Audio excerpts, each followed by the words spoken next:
In 1970, $100 still felt powerful. But something was beginning to change. The average weekly wage was around $130, meaning $100 represented most of a full week's work. It was serious money, real effort, real time. But the 1970s would become known for rising prices, oil shocks, and inflation. So here's the question. How far could $100 really stretch before those changes took hold? Could it cover rent, fill a family's pantry, keep a car on the road, or even fund a weekend of fun? Tonight, we step into a decade of disco, drive-ins, and shifting dollars to find out exactly what $100 could buy in 1970s America. At the start of the 1970s, housing was still within reach for many working families. In 1970, the average monthly rent in the United States was about $108. That means a single $100 bill could nearly cover an entire month's rent in many cities. By the middle of the decade, rents began climbing with inflation. But early on, housing still felt manageable compared to weekly wages of around $130 to $150. Home ownership was also rising. The median home price in 1970 was roughly $17,000, and steady employment made long-term payments realistic. With a roof overhead mostly secured, the next question was simple. How much comfort could the remaining dollars buy inside the home?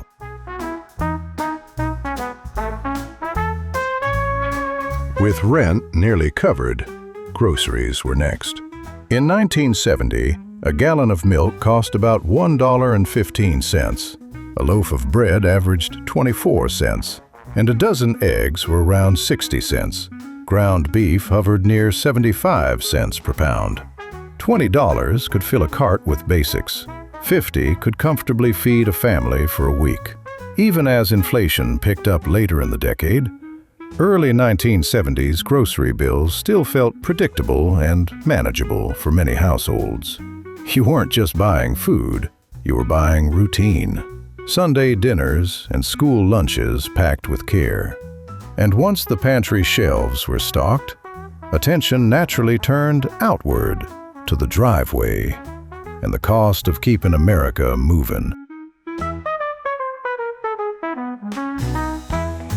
In 1970, gasoline averaged about 36 cents per gallon. That meant $10 could buy nearly 27 gallons, enough for hundreds of miles on the open road. Even when prices spiked during the 1973 oil crisis, peaking above 50 cents, a full tank still felt attainable for most working families.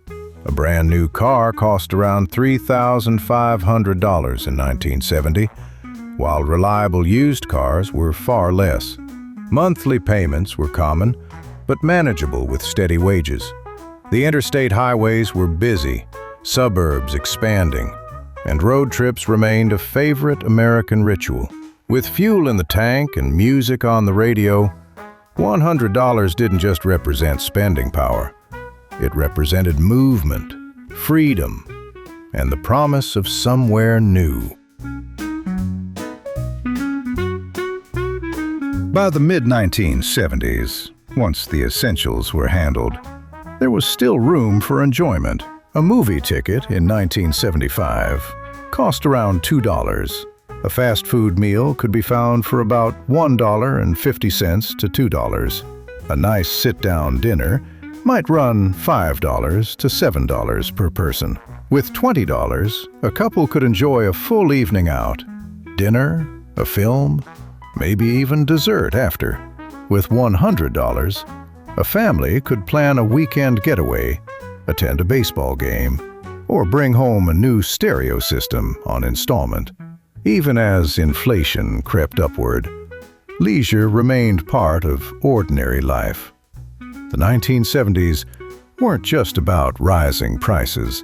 They were about shared experiences, music, laughter, and making memories that lasted long after the dollars were spent.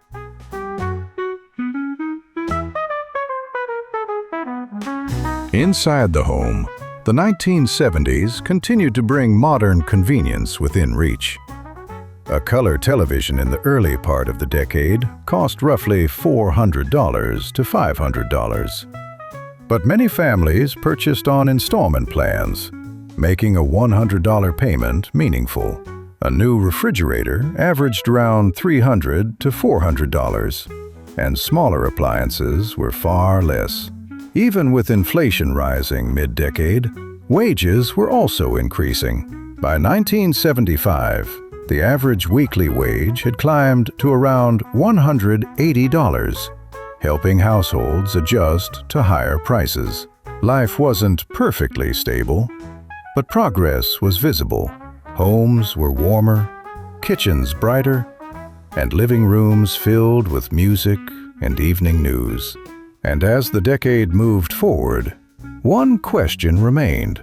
What did $100 ultimately represent by the end of the 1970s?